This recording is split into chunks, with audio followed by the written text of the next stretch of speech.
Quero cumprimentar todos neste início de ano político, aqui no Algarve. Trata-se de uma sessão muito concorrida por todos os membros, creio eu, da Assembleia Distrital do PSD e, portanto, também das secções, da Comissão Política, os nossos deputados que aqui estão.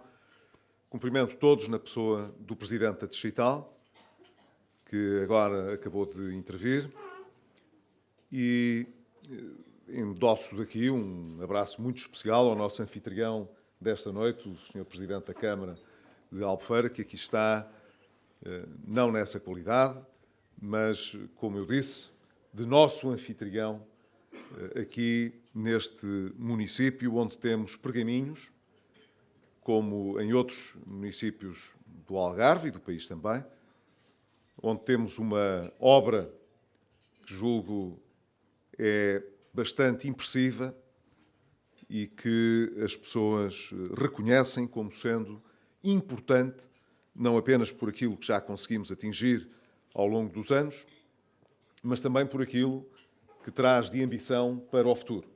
E, portanto, Carlos Sousa, espero que a eleição autárquica deste ano seja também uma oportunidade para renovar essa força de projeto e ambição para o futuro que muito nos tem orgulhado ao longo destes anos e que, tenho a certeza, nos vai continuar a orgulhar. Mas o engenheiro David Santos, que aqui falou antes, chamou a atenção para vários aspectos de natureza mais regional, mas também de natureza nacional, a que eu gostaria de voltar. Não tanto para fazer o exercício que ele aqui fez, que me pareceu importante, de dar, de certa maneira, contexto ao que se passou nos últimos anos, aos resultados que alcançámos, desmistificando algumas ideias que foram sendo construídas ao longo do tempo e que não correspondem realmente à verdade nem à realidade das coisas. Mas eu estou, nesta altura, muito mais focado no futuro do que propriamente naquilo que já foi. E, portanto, interessa-me saber como é que estamos hoje e o que é que queremos e precisamos de fazer para chegar onde nós gostaríamos de chegar. Nós gostaríamos de chegar a condições que têm vindo a ser atingidas por países que passaram por processos parecidos aos nossos, países como a Espanha, como a Irlanda, outros países europeus que passaram também por anos de dificuldades, anos de crise, alguns por processos de ajustamento económico, financeiro, social, intensos, e que hoje estão a crescer o dobro do que cresce Portugal, o triplo do que cresce Portugal, com custos de financiamento que são, às vezes, a terça parte dos nossos, alguns mesmo menos que a quarta parte dos nossos. É disto que estamos a falar. Estamos a falar de países que passaram por processos parecidos com os nossos, que têm a mesma moeda que nós, a mesma política monetária que nós, vivem com o euro, beneficiam das políticas do Banco Central Europeu, fizeram ajustamentos difíceis e hoje crescem com taxas acima de 3%, 3,5%, 4%. Têm custos de financiamento a 10 anos, no caso da Irlanda, a menos de 1%, no caso da Espanha, abaixo de 2%. Nós andamos, como sabem, a pagar a 10 anos. Foi ainda esta semana feita uma operação, a primeira do ano, uma operação sindicada, para pagar em 2027 a 4,22%. Mais de 4 vezes o que paga a Irlanda, mais do dobro do que paga a Espanha. Não é difícil tirar conclusões. Se crescemos muito menos do que os outros e para investir pagamos muito mais do que os outros, como é que vamos competir?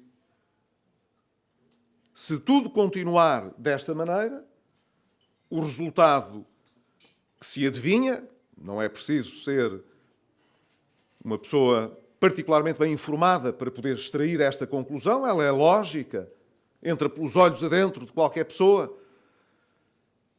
Se tudo continuar como está, nós vamos afastar cada vez mais dos resultados que estes países, que são nossos parceiros na Europa, que enfrentam condições parecidas com as nossas, vão conseguir realizar em termos de crescimento, e uma vez que têm resultados muito melhores do que os nossos em termos de crescimento, nós vamos ficar para trás e eles vão progredir mais do que nós.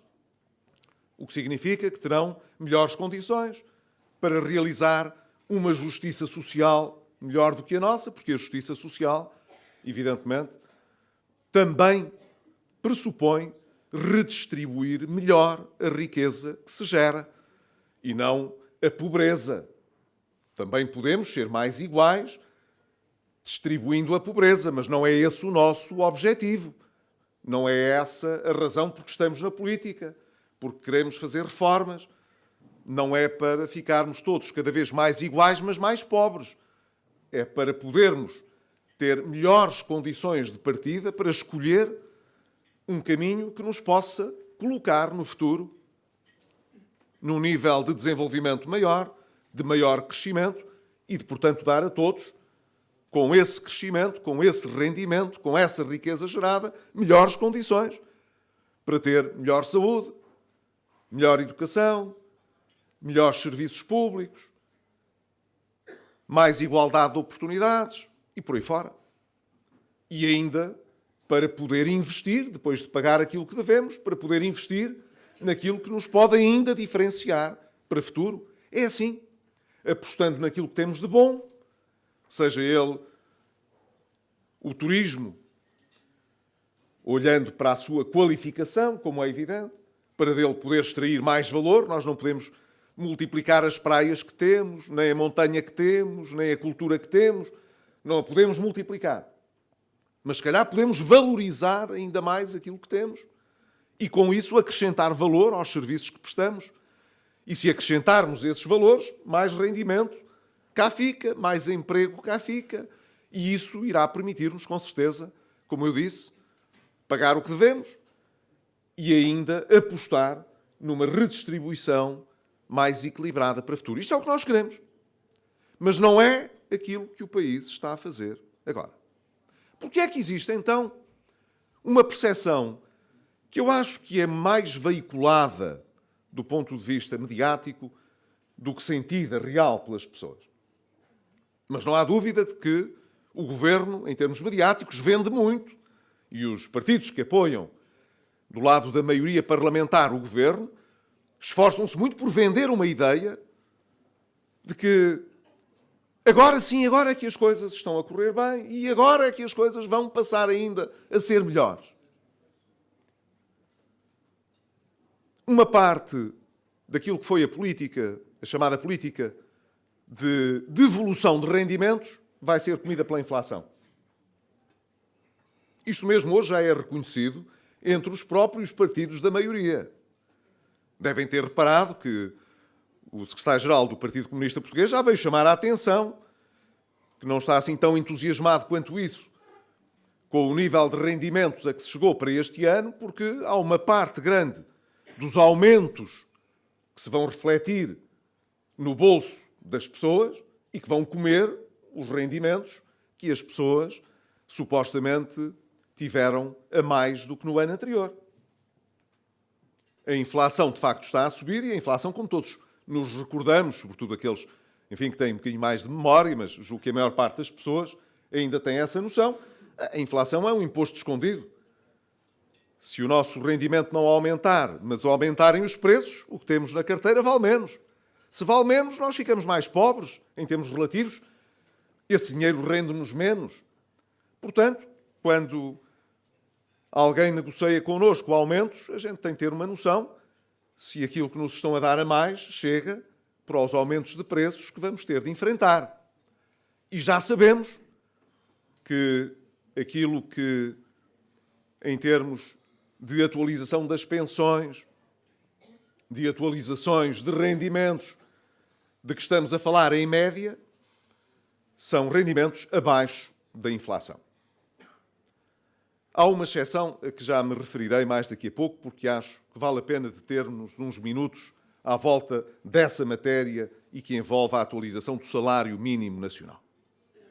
Mas, de um modo geral, nós sabemos que não estamos, portanto, numa circunstância em que a devolução de rendimentos não seja afetada por outros aspectos que limitam um pouco a conversa da devolução dos rendimentos. Um deles é a inflação. Há um outro, que são os impostos. Nunca se pagou tanto imposto nos combustíveis como agora. Há queixas, evidentemente, elas ainda não são generalizadas, mas há queixas importantes. Aqueles que utilizam com mais frequência os meios que pressupõem a utilização de combustíveis sabem quanto é que custou o aumento do imposto sobre os produtos petrolíferos. Porque sabemos quanto é que o Estado encaixou durante o ano de 2016 com esse imposto. Foram muitas centenas de milhões de euros. Quem é que acham que pagou esse imposto? Os portugueses, evidentemente. De onde é que veio o dinheiro? Eu ainda me lembro, quando discutíamos o orçamento para 2016, do Primeiro-Ministro dizer: não, isso não tem problema, porque se as pessoas não quiserem pagar esse imposto, é abastecerem menos, escolhem outras opções, porque é que hão de andar tanto de automóvel. É muito mais justo, não é? Pôr o imposto sobre os combustíveis do que ir a outros impostos, nomeadamente aos impostos diretos, ou ao IRS. Porquê? Porque no IRS as pessoas não têm escolha. No resto escolhem. Não quer pagar o imposto, não consuma. Mas a verdade é que a receita aumentou muito. Se a receita aumentou muito, são os portugueses que gostam de pagar impostos e de perder dinheiro? Não, evidentemente, é porque precisam de o fazer. Essa livre escolha é, em grande parte, uma fantasia. É uma forma habilidosa do governo ir buscar mais dinheiro. Em vez de ir buscar a um bolso, vai buscar ao outro. Mas o dinheiro veio de lá na mesma. Se veio de lá, quer dizer, se o Estado aumentou muito a receita do ponto de vista dos impostos, quem o pagou foram os portugueses, as famílias, as empresas, as instituições. Isto limita, portanto, os efeitos de rendimento que esteja a ser devolvido. Para este ano de 2017, veremos ainda como é que evolui a retenção na fonte. Mas, pelos valores que foram hoje divulgados, é muito possível que o Estado possa estar, não a ficar com o imposto, mas a ficar adiantadamente com mais do que aquilo que deveria para poder fazer face aos problemas de financiamento de 2017. De um modo geral, a ideia que se vende de que as coisas estão muito bem não joga quando nós comparamos a situação portuguesa com a de outros países e não joga com os resultados que nós medimos mesmo em Portugal. O que é que precisávamos então de fazer? Precisávamos, desde logo, de aproveitar melhor as circunstâncias que os outros também enfrentaram. Tiveram taxas de juros muito mais baixas, conseguiram reduzir a sua dívida ou então trocar dívida mais cara por dívida mais barata. Nós estamos a trocar dívida mais barata por dívida mais cara. Estamos a fazer ao contrário. A taxa média a que Portugal se estava ou melhor, a taxa média do custo de financiamento da dívida portuguesa já estava em 3,4%. Agora estamos a pedir dinheiro emprestado a 10 anos a 4,22%. Portanto, estamos a aumentar os custos do financiamento. Os outros estão a baixar, nós estamos a aumentar o custo. Isto não é um bom sinal. Os outros estão a aproveitar, portanto, as boas condições dos juros baixinhos para poderem ter custos de financiamento melhores e dívida mais baixa. Nós estamos a fazer o contrário. Porquê? Porque essa foi a opção do Governo. Enquanto os nossos juros caíam, o Governo que então estava na oposição, dizia: isso não tem mérito nenhum. Isso é o resultado do Banco Central Europeu. Explicavam-nos todas as semanas no Parlamento, nos diziam isso. Isso não tem nada a ver com a vossa governação. Isso é o Banco Central Europeu. Deve ter acabado o Banco Central Europeu. Porque agora os juros sobem e este governo não tem responsabilidade nenhuma nisso. Como o Banco Central Europeu tem o dinheiro barato para os outros, estou à espera de ver qual é o bode expiatório que vão inventar para explicar esta situação. Em segundo lugar, não há nada que se possa fazer para melhorar os resultados das nossas empresas, das nossas exportações, da nossa vida económica, que não pressuponha um conjunto de reformas que nós ainda precisamos de fazer. Os outros não estão parados, estão a investir em fazer reformas para serem ainda mais competitivos. Se nós ficarmos para trás, perdemos terreno. É certo que em circunstâncias muito adversas, nós no passado fizemos muitas reformas importantes. Depois também tomámos, como sabem, outro tipo de medidas para fazer face à crise. Mas fizemos reformas importantes a pensar no futuro. Mas não ficou tudo feito. Como eu estava a dizer, os outros não ficam parados no tempo, também vão melhorando os seus serviços, a sua economia, as suas organizações. Nós não podemos ficar parados a olhar para aquilo que já foi feito. Embora em alguns casos, se isso acontecesse, já era melhor do que está a acontecer, porque em alguns casos o que o Governo está a fazer é a desfazer aquilo que nós já tínhamos feito em termos de reformas. Mas nós precisávamos era ter mais ímpeto reformista, uma agenda que, portanto, nos permitisse, em cima dos bons resultados que temos, bons resultados na educação, bons resultados no Serviço Nacional de Saúde, bons resultados até em termos de equidade social, melhorámos os níveis de equidade. O que é que tínhamos de fazer em cima disso? Melhorar essas condições, ainda mais.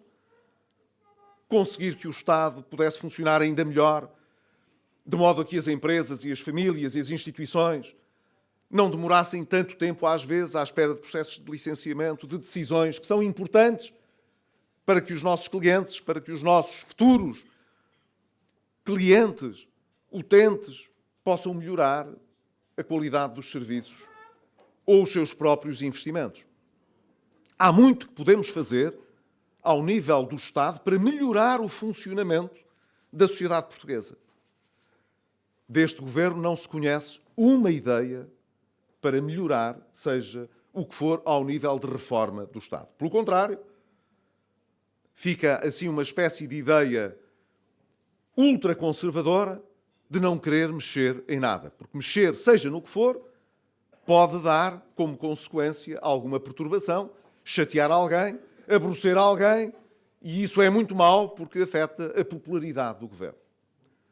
Nós estamos, portanto, a viver um período em que temos um governo cuja máxima ambição é ser tão popular quanto possível, jogar para o curto prazo, eu já tenho dito, navegar à costa, à vista, não nos afastarmos assim muito, de coisa nenhuma, e depois esperar que as coisas possam resultar bem durante o maior número de anos possível. Quer dizer, não há ambição para colocar Portugal num patamar mais elevado. E as coisas estão a deteriorar-se a uma velocidade maior, mesmo do ponto de vista das condições políticas. Reparem bem o que se está a passar justamente com a questão do salário mínimo nacional. Ela é absolutamente eloquente para ilustrar o governo que temos e a maioria que nos governa hoje. Primeira questão política que é impressiva. O governo terá chegado a um entendimento com os parceiros sociais para proteger o aumento do salário mínimo nacional que negociou com o Bloco de Esquerda.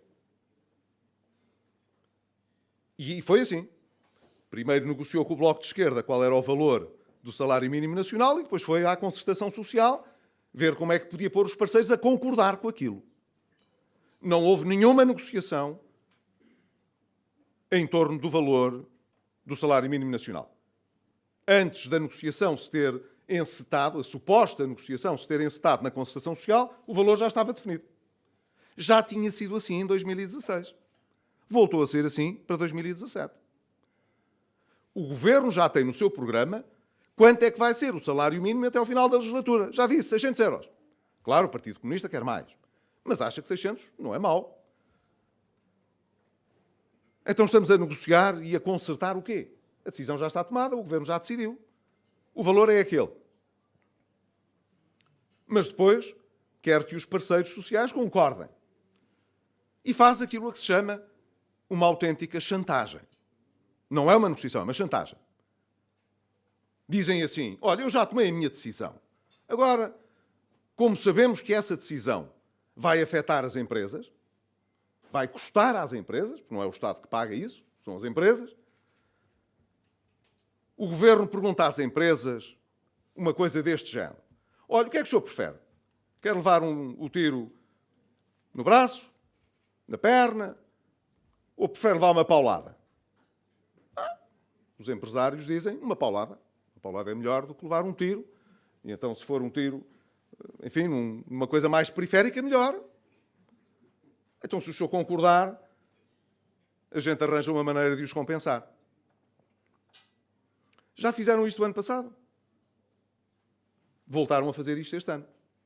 Porém, o ano passado, o Bloco de Esquerda e o Partido Comunista não ameaçaram pôr isto em causa. A maioria que suporta o Governo deixou passar isto. Talvez porque ainda estavam dentro do espírito dos acordos que tinham estabelecido para governar. Agora que esses acordos, na prática, já estão todos cumpridos, o Partido Comunista e o Bloco de Esquerda já não pensam como pensaram em 2016.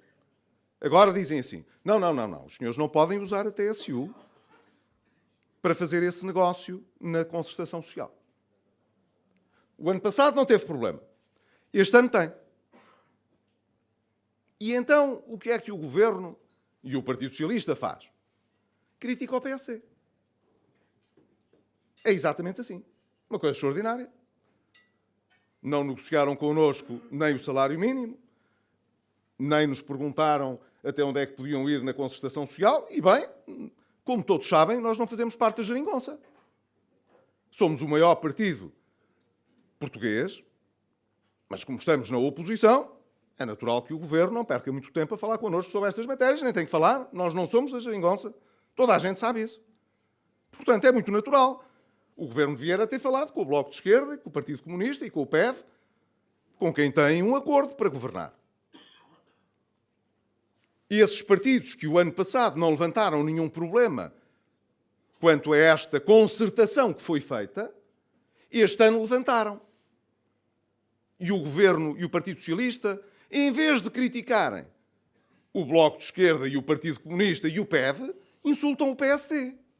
Dizem, os senhores, se isto for ao Parlamento, não votam? São os irresponsáveis. Antipatrióticos. Estão a pôr em causa a concertação social. E eu pergunto, e nós é que pomos em causa a concertação social? Então, eles é que fazem um negócio, desentendem-se entre eles e nós é que temos a responsabilidade? Há aqui qualquer coisa que não está a funcionar bem. Exceto para o Governo e para o Partido Socialista, que acha que sempre que alguma coisa corre mal e que falha, o bode expiatório tem de se encontrar fora. Não podem ser eles que fizeram mal, não pode ser a maioria deles que se está a desentender. Não, tem de ser o PSD. Ora bem, eu volto a dizer, o PSD não faz parte da geringonça, nem fará. E, portanto, escusam de perder tempo a insultar o PSD, a fazer acusações ao PSD, resolvam o problema entre si. Tenham ao menos coragem para assumir as decisões que tomam. Nós, em 2014, fizemos um acordo na segurança social, no Governo e na concertação. depois de termos fechado o Programa de Assistência Económica e Financeira, descongelámos o salário mínimo. E fizemos um acordo. Dissemos, para futuro, a atualização do salário mínimo nacional deve estar, sobretudo, relacionada com a evolução da produtividade. O que faz algum sentido. Se as empresas, todos os anos, estiverem a atualizar os salários a um nível superior às margens que vão tendo de produtividade no seu negócio, há um dia em que aquilo que se negocia não pode ser praticado porque a empresa não tem dinheiro para honrar os seus compromissos. É assim. Uma empresa que sistematicamente aumenta os salários acima da produtividade do trabalho, ou está a penalizar outros fatores, ou então está a cavar debaixo dos seus próprios pés. Isso aconteceu durante vários anos, no passado. Simplesmente há muitos anos, o Estado intervinha nestes processos, quando ainda tinha moeda, o escudo, e desvalorizava a moeda para que as empresas voltassem a ganhar competitividade. Mas como agora isso não está disponível, o Estado não pode fazer essa pequenina operação, nós vamos perdendo competitividade se isso for feito. Portanto, era muito importante para o futuro que nós associássemos a evolução do salário mínimo nacional à evolução da produtividade. Claro, temos de ter em conta a inflação, mas o importante aqui é a produtividade. Qual foi a primeira coisa que este governo fez? Atirar isso para o caixote do lixo. Este acordo que nós fizemos, e foi para isso que excepcionalmente, dissemos, durante uns meses, até ao final de 2015, e só até ao final de 2015, nós aceitamos baixar um bocadinho a TSU, mas não é a Segurança Social que vai suportar essa perda. É o Orçamento de Estado que transfere para a Segurança Social esse valor. Não serão, portanto, os beneficiários da Segurança Social que irão perder dinheiro com isto. É uma escolha que nós fazemos. Durante um ano compensamos a Segurança Social deste montante, mas em contrapartida, para o futuro, o salário mínimo ficará muito ligado, digamos assim, à evolução da produtividade. Este governo tirou este acordo para o caixote do lixo, não quis saber da produtividade para nada e impôs na prática, como eu há pouco tentei dizer, um aumento do salário mínimo que não é coberto pela produtividade. E como sabe que isso magoa as empresas, o que é que disse? Nós vamos compensá-las e, portanto, vamos institucionalizar aquilo que era excepcional. Todos os anos vamos fazer a mesma coisa. Todos os anos a gente fixa um valor que sabe que as empresas não estão em condições de pagar e depois perdoa às empresas este dinheiro. Isto é perverso. Uma coisa é o que é excepcional, outra coisa é pegar uma coisa que é excepcional e repeti-la todos os anos. Ainda para mais, em piores circunstâncias, porque é a Segurança Social que passa a pagar uma parte disto. Não é o Estado, reparem bem, não é o Orçamento do Estado que transfere para a Segurança Social. São mesmo os beneficiários que pagam isto. Isto tem vários outros efeitos perversos.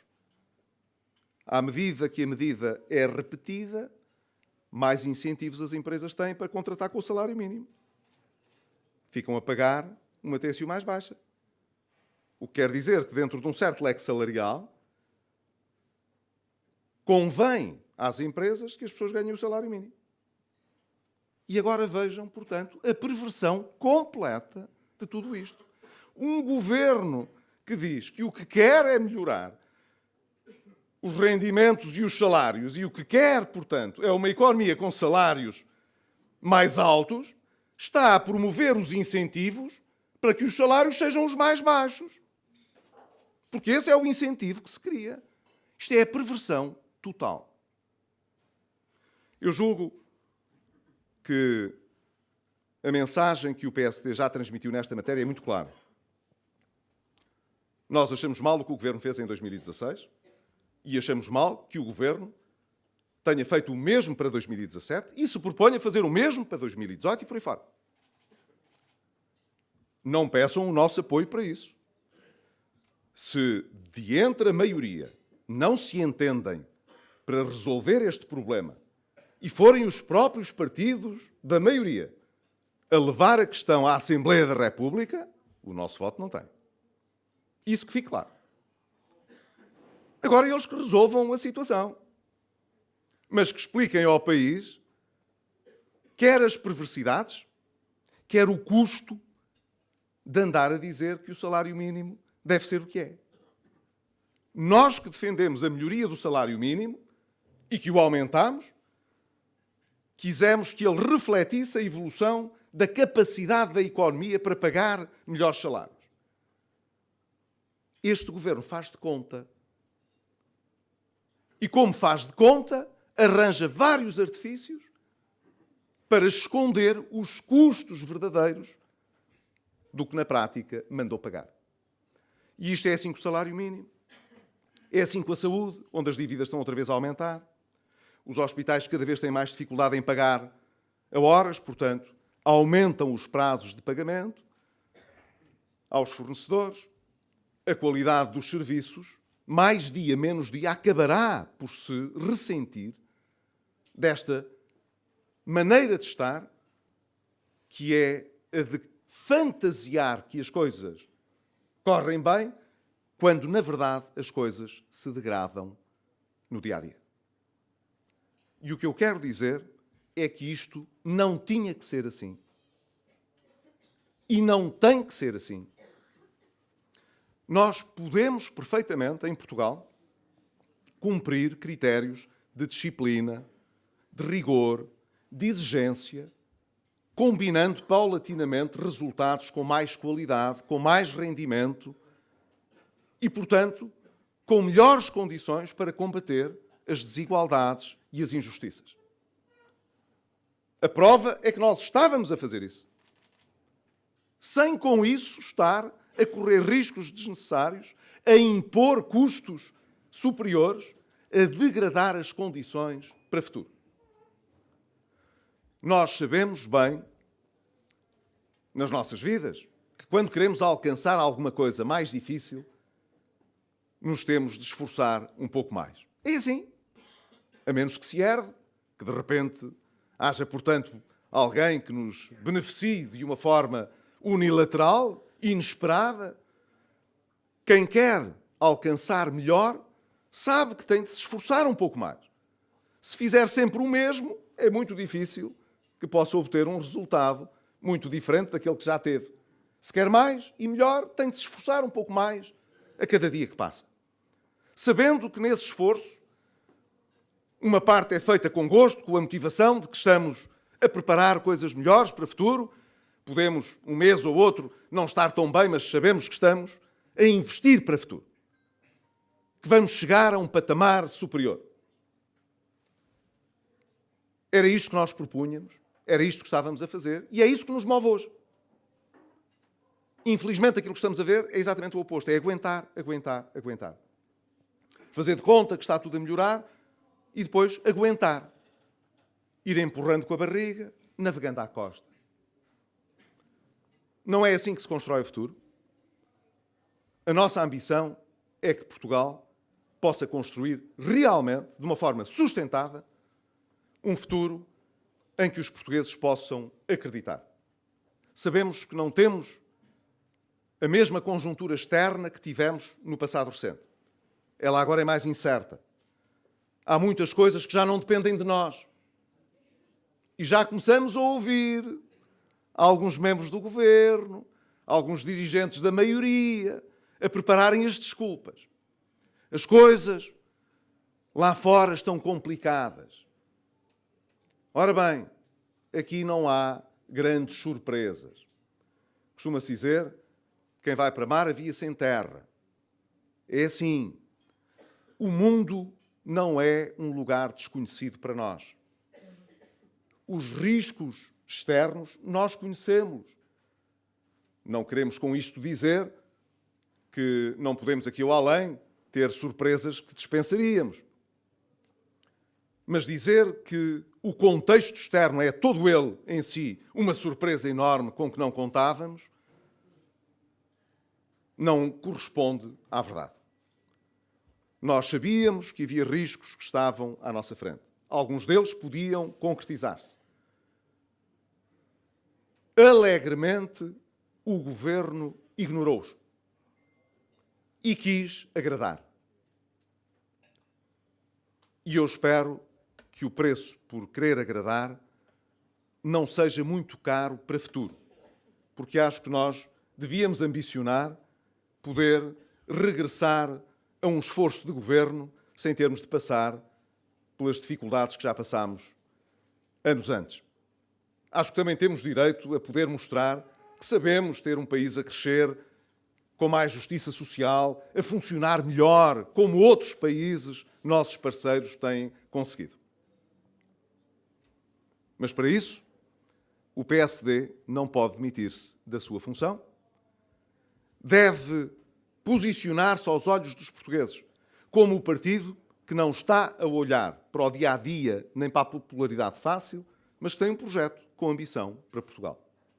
E a nossa ambição para Portugal não mudou pelo facto de termos passado do governo para a oposição.